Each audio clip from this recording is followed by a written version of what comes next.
I'd like to talk a little bit. I mentioned in the intro one of the many leadership roles that you've played in your life for several years. You were the CEO of Baxter International, chairman and CEO. Uh, as a setup to this next question, could you give us 30 to 60 seconds just on Baxter International, what it does, what the main points of emphasis were during your tenure there? What just for the listener who's maybe not as familiar with the company, what's Baxter do, and when were you the CEO? And just tell us a little Sure. bit about that period in your life. Yeah, sure. Well, when I got out of graduate school, I had the opportunity to go to work for, at the time, it was Baxter Travenol Laboratories. Travenol was a contraction of intravenous fluid. It was the first company to come up with intravenous fluids, first in glass after the Second World War, and then obviously it became plastic and so on. So I went there. I always tease the students, Scott. I went there for 2 years as a junior financial analyst. I forgot to leave, and I was there for 25 years. And Yeah. the company, we basically said we provide critical therapies for people with life-threatening conditions, and anything to do with drug delivery, dialysis equipment for people with kidney failure, therapeutic proteins. It grew from roughly a little less than a billion to, by the time I left, it was a $12 billion company, global. Mm. About 70% of the company is outside the United States, based in Chicago, but a global company. And I started in finance, operations, a lot of different divisions. Ended up becoming the CFO. By the way, Scott, when I was a CFO, my business card never said Chief Financial Officer. It said CFO, Cash Flow Officer, because cash flow kind of matters. Then Yeah. the last 7 years, I was the chairman and CEO. So I was there. I guess it was from 1980 till end of 1985. Excuse me, 80 or 2000. Sorry, 2000. Yeah. I think 2005. Yeah, I'd read that you're yeah, there in the early yeah, 2000s, yeah. right? So, that's a long career there, and it says a lot about you that you started out as that junior analyst and ended up as CEO. Can you share any stories or a particular story about how these principles that you really have based your life on influenced the way you operated as CEO? The self-reflection, the perspective, self-confidence, humility. How do you think those played out? And more particularly, kind of to the point of this show, there's the hairy part of it, but there's also the impact that has on the outcomes. If any connections that you could share between the two and how living by those principles Yeah. affected the outcomes. I would say living those four principles was pretty much everything, right? But by being self-reflective, by having a balanced perspective, by what I call true self-confidence of hey, I was always willing to admit what I don't know. I was willing to admit when I was wrong, and enough genuine humility to realize every single person matters. And what I mean by that is you're not just nice to people. I often refer to it while I was there. Yes, I may be in these positions, but it's not about me. It's not about me at all. And that ability to truly relate to every person had an enormous impact. People would often say to me, "Well, how do you think about this humility thing?"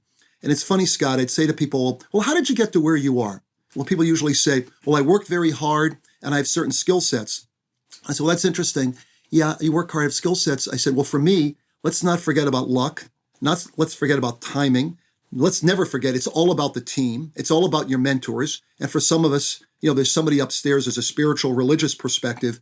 And I think if that happens, you realize every single person matters." What do I mean by that? I knew the name of thousands of people, Scott. I couldn't walk into the building without asking the receptionist how she's doing, how her mother's doing, right? You talk to every single person in the cafeteria. And I often relate to if I'm there at night late and the cleaning crew's coming in, I would always like to take the time, a couple minutes, to empty out a trash basket. And people would say, "Oh, you're being a nice guy." And I'd say, "Well, to be honest, no, I'm actually being a little self-reflective because when I'm emptying out a trash bag as the CEO, what I realize, what do I know for a fact? If it wasn't for luck, timing, the team, mentors, and the man upstairs, I could easily be in the cleaning crew." You never forget where you're coming from.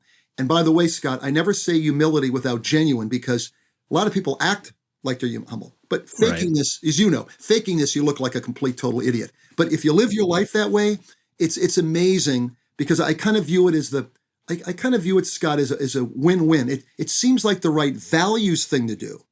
But even if that light didn't go on, it's exactly what you would do that people would do anything for you because you never forget where you came from. Never forget where you came from.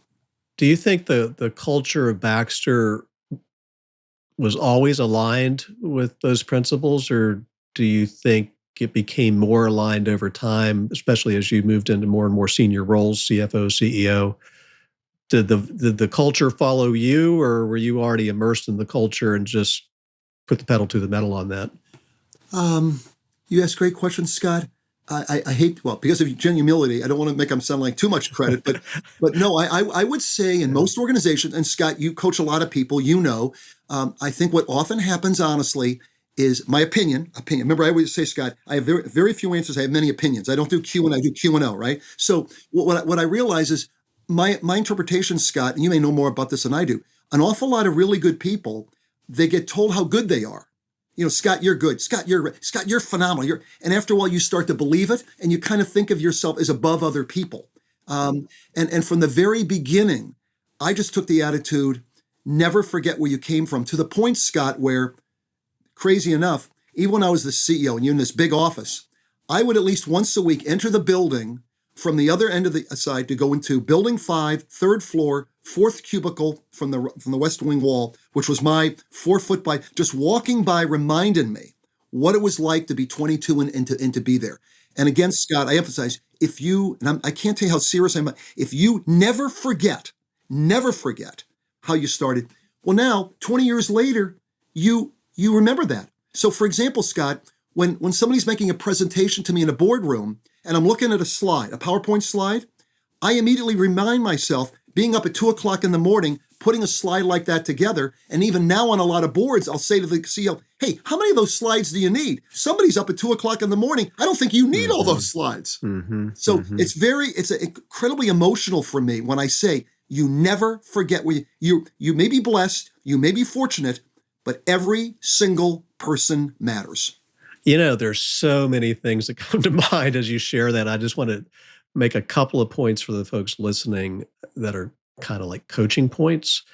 I used to teach coaching at Georgetown for about 10 years. And one of the points that we made in that to our students was the power of behavioral practices for their clients, the leaders that they're going to coach, and um, emptying the garbage for you as a behavioral practice, entering the building as if you're walking from the South 40 of the parking lot when you're 22 years old as an analyst and didn't have the primo parking spot. That was a behavioral practice for you, right? And it reminds you to be humble. The other thing I think about is this Greek word praxis. You ever heard that one? Praxis? No. Okay, so it essentially means there's different interpretations of it, but one of them is if you want to be a certain way, then do things that lead to being that way. If you want to be humble, do things that humble you.